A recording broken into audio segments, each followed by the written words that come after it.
What's going on? Awesome. What's up, dude? Good to see you, man. Yeah, it's been what, like almost a little over a month now since I've last seen you. Yes. Yeah. So tell me, man, how's everything going? Ever since you had your hair transplant, you went home after like 3 days, and then how's life been post hair transplant? Dude, everything is going fantastic, really. I want to say for the first 6 days after my procedure, there was like my head was like really swollen and there was like a little yellowness around my eyes. And then after 6 days, it was like completely gone. And it actually looked fantastic. Like my hairline was like full density, looked amazing, major confidence booster, and I actually got a lot of compliments. And that was probably up to from 6 days to maybe 3 weeks after my hair transplant. At week 3, Yeah. I noticed the shedding phase began. After So yeah, at about 3.5 weeks, the shedding phase began. So I'm in the shedding phase.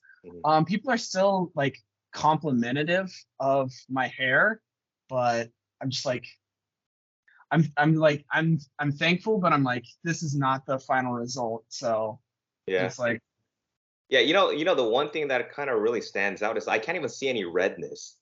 Because I remember like the first couple days, it was pretty red, from all yeah, the decisions that were being made. But from this Skype session, like I can't even see any redness. Or do you still have redness going on, or is it very faint to the point where you can't even like notice? Because I can't see it. there's really, I'm gonna say there's zero redness. Now, my scalp is still like a little, a little bit irritated. There's been like a couple times when I've noticed there's like an acne pimple that's there for like a couple days. And it's really not that red unless I've just been like rubbing it a little bit. Yeah, But yeah, the like I'm gonna say the redness is gone other than that. that's incredible because like when I got mine, even for both hair transplants, the redness was there for like 4 or 5 days. Oh, Yeah. yeah, I know, that's crazy. Like I could go walk around like I'm gonna say, well, okay, it was actually two.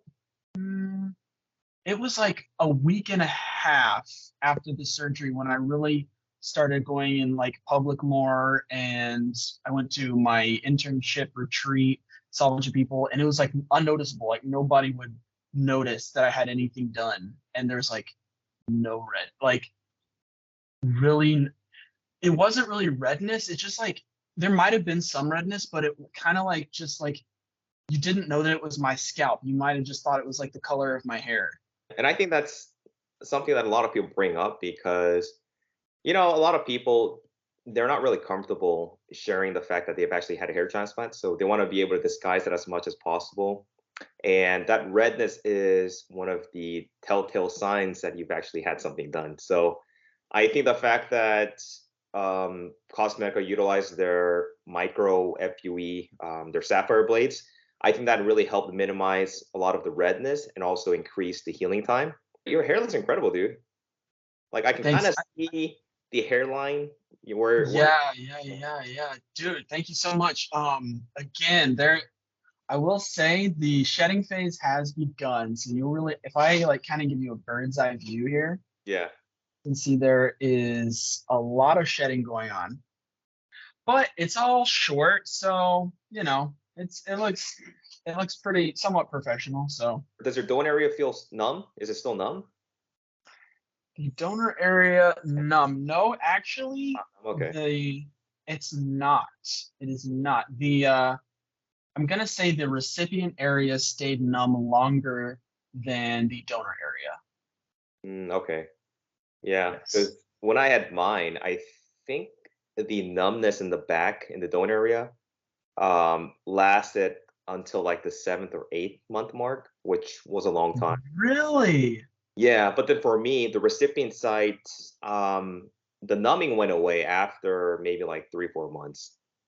So yeah, that's kind of interesting because mine was in the back. You said yours was. Yeah. Yeah. definitely the recipient area stayed numb longer, and it's still probably a little bit numb, but it's gaining back its feeling Yeah. slowly. Do you feel like you've actually experienced more hair loss due to like potential shock loss from the hair transplanted areas? I would say there's probably a little bit of shock loss because I don't recall this area up here being as thin Okay. as it looks right now. So, you know, that's expected though. I expect those hairs to grow back. Yeah, and after 3, 4 months, that's when the hairs are going to start growing in, and that's when the hairline's going to be filling in, the temples, and you're really going to be able to see a difference. Right now, you're just kind of like in that ugly duckling phase where nothing's really growing. Like 99% of the hairs that were implanted have fallen out. So we just kind of have to push through and wait until, like I said, the 3 to 4th month mark when you start seeing like the hairs finally merging out. For sure. I'm actually excited that it happened like the shedding phase started so soon because like that means I'm gonna get to the growth phase sooner.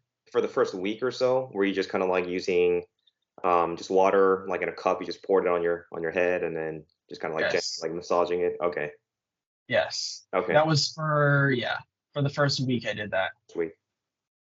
Yes. So let's talk about a little about your treatment, because I know Dr. Jar, we've talked about finasteride, minoxidil, and I remember initially you were a little bit hesitant because you kind of didn't want to take finasteride due to some of the potential side effects. But after discussing it with Dr. Jar and also discussing with me, um, you were kind of more, I guess, accepting of the fact that you kind of had to get on finasteride in order to prevent and slow further progression of hair loss. So, have you actually started hair loss treatment? So at the 1 month mark, I started taking minoxidil, topical minoxidil. Okay. Let's see, it's 5% solution, 1 milliliter per day, and I have the finasteride as well. I haven't started taking it yet. So I'm really not opposed to taking it. Um, I know that I didn't have like the most aggressive thinning. It was more like the recession points that were there for several years. Yeah. And so like I'm starting off with minoxidil, and I'll probably do that for 7 months.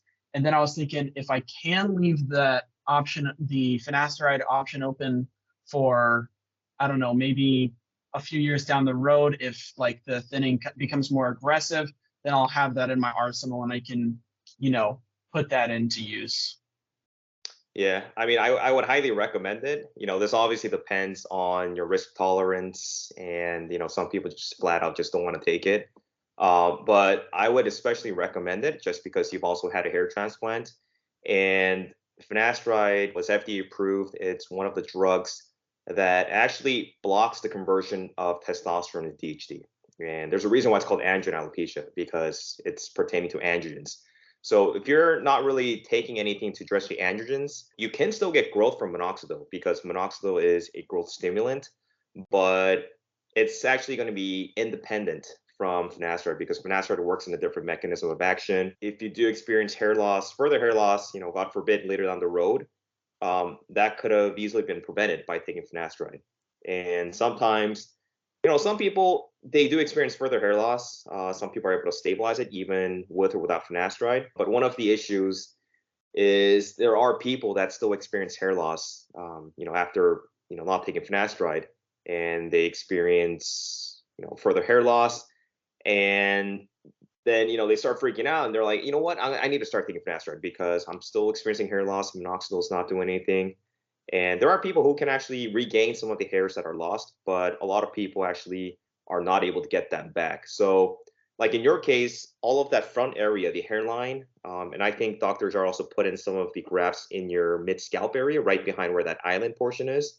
So Yes. all of that should be pretty safe because they were extracted from the DHT resistant zone. But the thing that you have to worry about is the native areas behind the transplanted areas, which are still going to be prone to further progression of hair loss. So it's really more of a preventative measure. And anytime you see extra growth from something like finasteride, that's always kind of like an added bonus.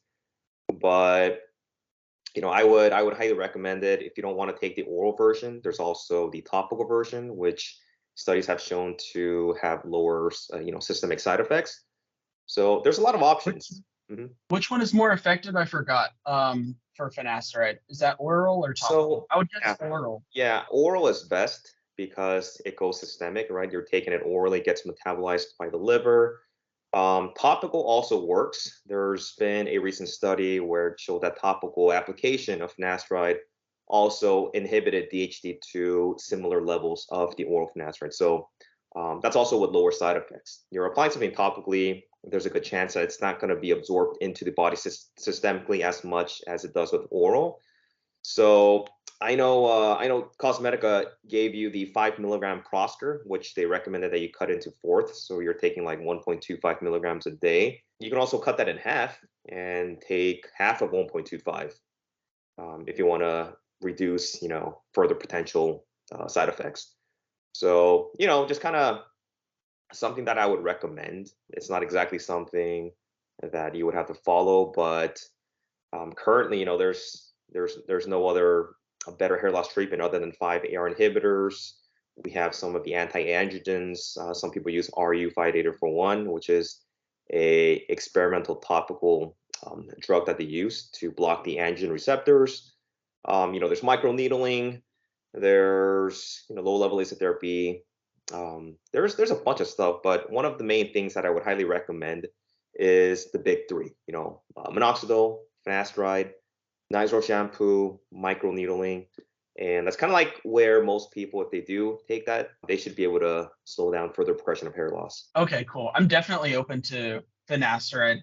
I honestly wouldn't be surprised if I like start taking it in a couple months. What I really need to do is, I mean, it's probably the best strategy, what was recommended for me to cut into fourths and then take one every day. Yeah. But I also just want to take a closer look at the studies and basically see what's like the perfect amount of efficacy for my situation.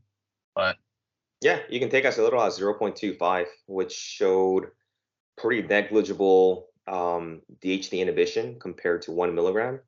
So you can cut, 1 milligram in half. Some people take 0.25.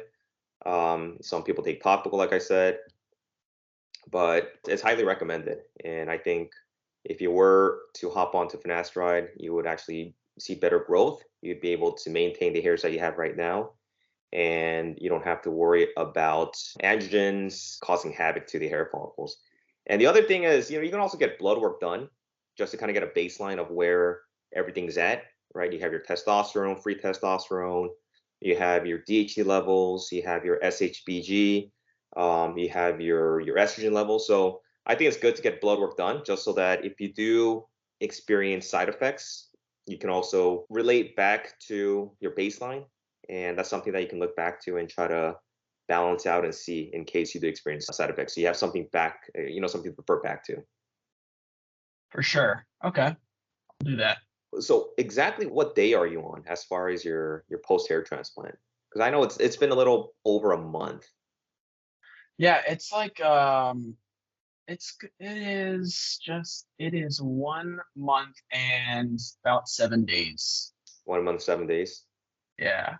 Okay. So as you go to your 2 month mark, you're probably not going to notice that much of a difference. You might start seeing early growth, kind of like at the 2.5 month mark, maybe 3 month. I saw mine at 3 months. I think a lot of people see it around the 3 to 4 month mark, but I've also seen people who started experiencing hair growth around the 2.5 month mark. If you're lucky, it's going to start filling in. And like, I know like right now, it just feels like such a long time. It's just a waiting game. It doesn't though. It doesn't. It doesn't Because really? because I've seen your journey and I've seen Richie's journey and I know like I was prepared for this. So I'm Yeah. like, yeah, it sucks to be in the ugly duckling phase, but it's not a surprise. So Yeah. I'm fine to wait.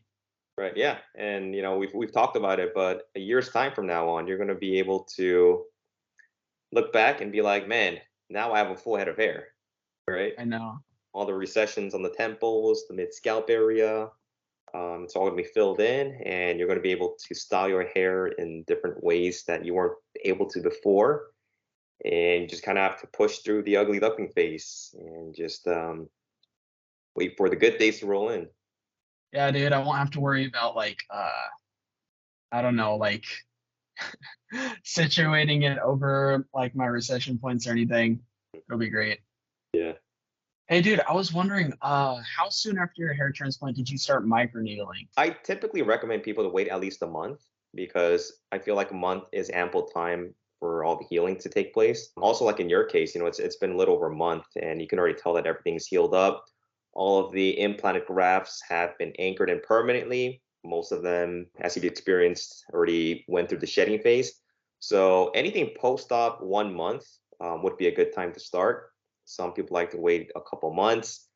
But at the bare minimum, you want to wait at least a month because you want to allow everything to heal up. Got it. Okay, cool. That's what I thought. Yeah, they also gave you a derma roller, right? To Yes. the bundle package for the treatments. Yes, they Yeah. did. So I have that, and I guess that would be good to use, like, because it's easier to use when your hair is short as opposed to like when your hair is long. So I could use that, and then I also have a pen that I could use too. So Oh, a microneedling device or something. yeah, Cool, man. Dude, your hair looks great. That's right. You started a YouTube channel, right? yeah, dude, I take your Yeah. advice. What's it called again? So that people who are watching this can follow your journey. Justin's hair transplant journey.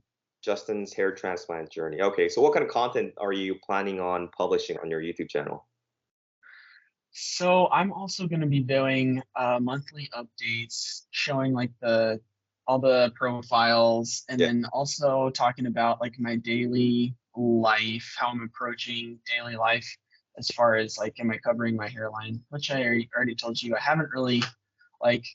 I haven't really made any effort to like hide Yeah. my hair just because like that's going to be too much effort and it just like feels like you're being dishonest, like you're hiding something. And thankfully, because I didn't have like the crazy amount of redness that you had. Right. So, yeah. So, I'm going to be talking about that and monthly updates. And then I might also talk about my future prevention plan, like the Minoxidil. And I need to look more into Finasteride. I'm probably going to start doing it. But yeah, I'm definitely open to it. Yeah. I would highly recommend it.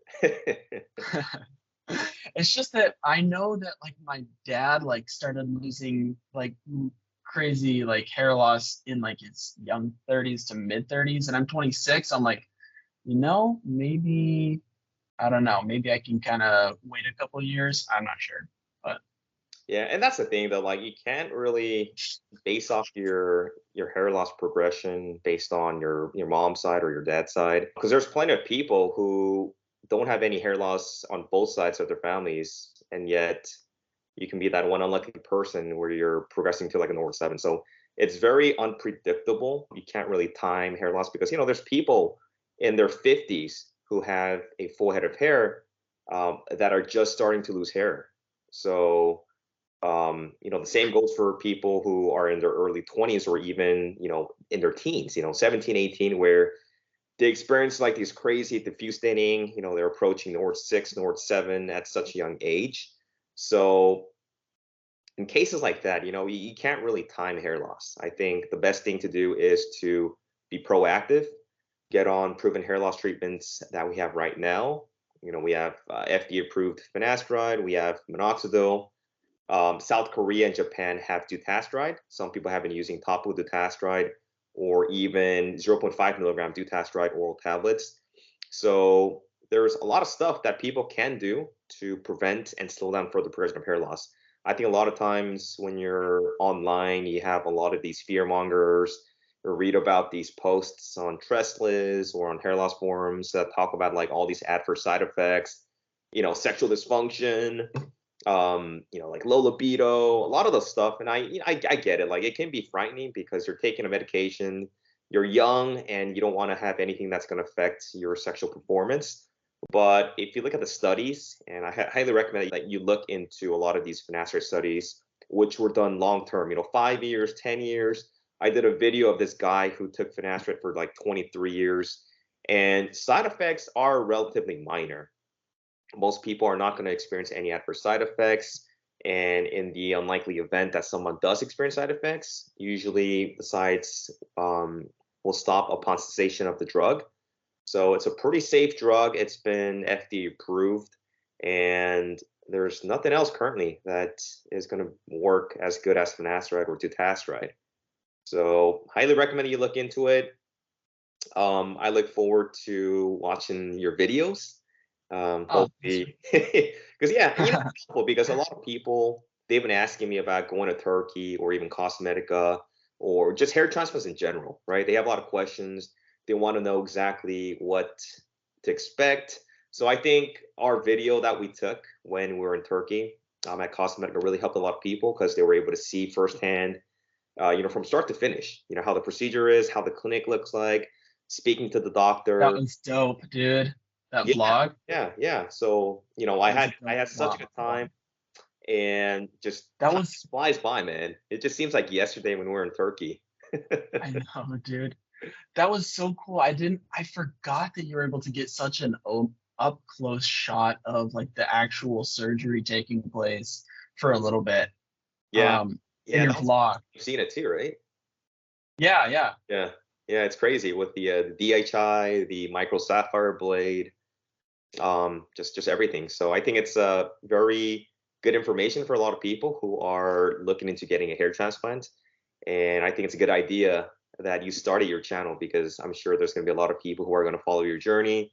They might have similar hair loss pattern as you do, and they're just excited to see what you're going to look like in the next Dude, few months. I know, dude. And like a lot of people are like intrigued. Like I didn't know that I was gonna be telling everybody that Uh-huh. I went to Istanbul, but it's like it just comes up in conversation. Like people are like, "What have you been up to since like school was out or whatever?" And so it's like, well, I Just a hair mean, I transplant. I don't want to make up a lie or anything, so I'm just gonna tell them what I did. Yeah. And oh yeah, and they were like, and I was like, um, they're like, they're like, wait, you won a hair transplant? And I was like, yeah. And, I was like, and Yeah. they're like, what's the channel name? And I said, Hairliciously. They're Uh-huh. like, oh, okay. So he like does like hair topic stuff. And they're like, I've never won anything in my life. Mhm. And I haven't either, but it's just crazy to me. So like the people are always like, so why Turkey? And I'm like, okay, so Turkey is like the hair transplant capital of the world. And if you really do your research, there's a bunch of really good places you can go there. The place that I went to has a really good surgeon and a really good team. And like honestly, it beats the crap out of places that I've looked at around here. Like there's so many surgeons here in America where it's like they just like Dr. Ajar said, they don't want to take that many follicles. They want to like it looks thinner, you know? It's like Yeah. a lot of people who get their hair transplant in America, they have to like put their hair down. They can't put it up because it's just like a noticeable thinning difference, like where the hairs were transplanted to. And so yeah, I'm Yeah. ecstatic. I'm ecstatic. Like honestly, because I told you I was gonna get a hair transplant in maybe like 4 or 5 years, but my financial situation didn't allow me to do it right now, even though it's a perfect time to do it right now. And I was like, Istanbul Cosmetica Clinic was at the top of my list. So yeah, And it's good too really. because a lot of people have this negative stigma when it comes to going to Turkey. Like we've mentioned before, it borders like Syria, there's Iraq, Afghanistan. But I think that video kind of put everything into perspective where it showed that Turkey is a very relatively a safe country, especially Istanbul. You have a lot of tourism going on. There's, like I said, medical tourism, number one destination when it comes to hair transplants. There's plenty of good doctors out there, Cosmetica being one of them. And also you get quality results for a fraction of the cost, right?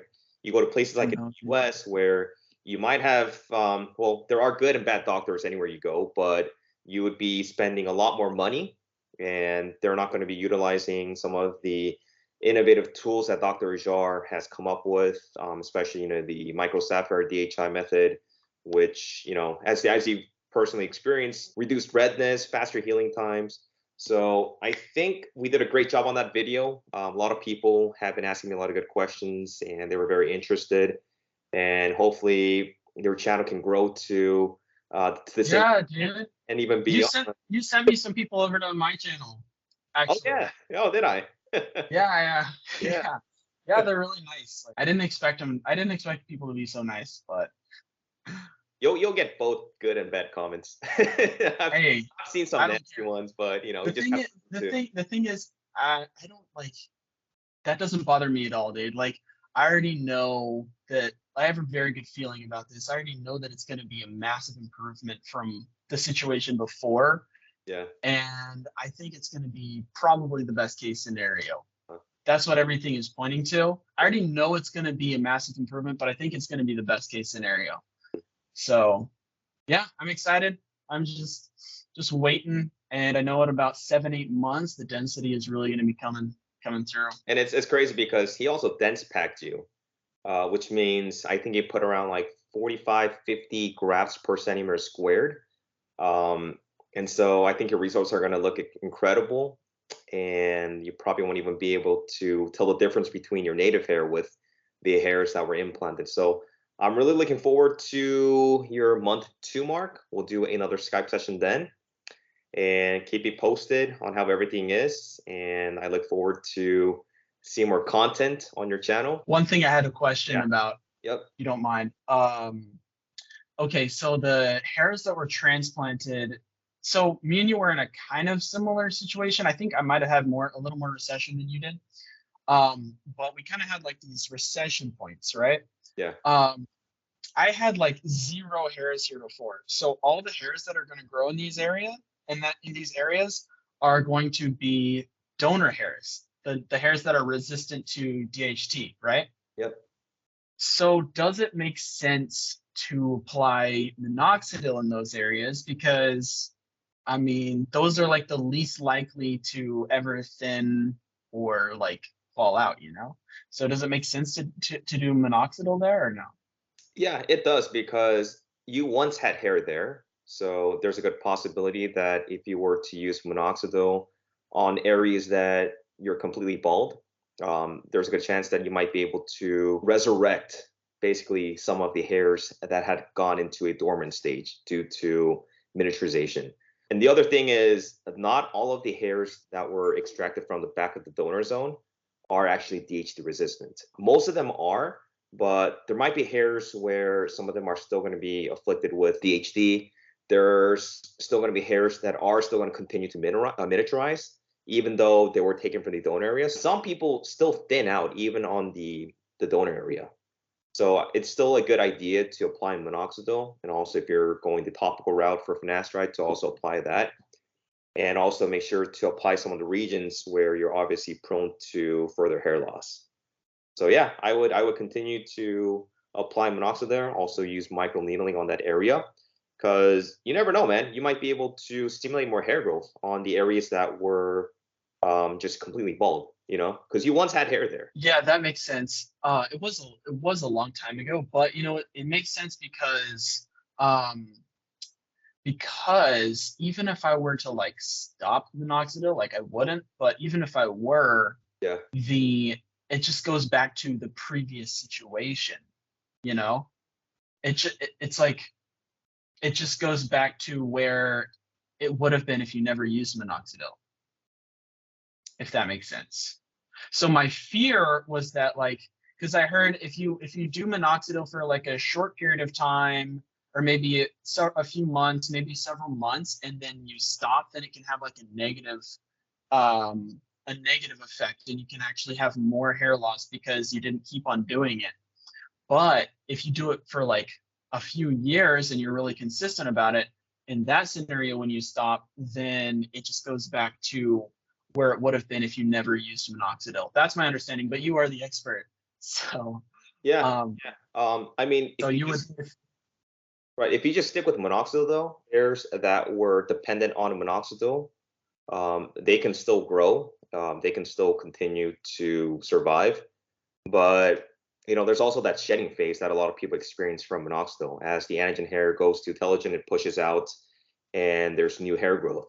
So that's something that you might want to consider since you are taking minoxidil.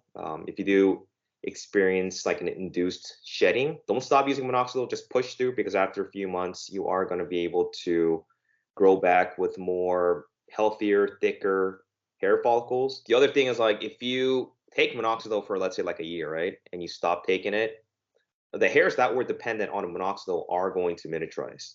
And there's a potential that you're still kind of experiencing hair loss during this whole time, because you're not addressing the androgens.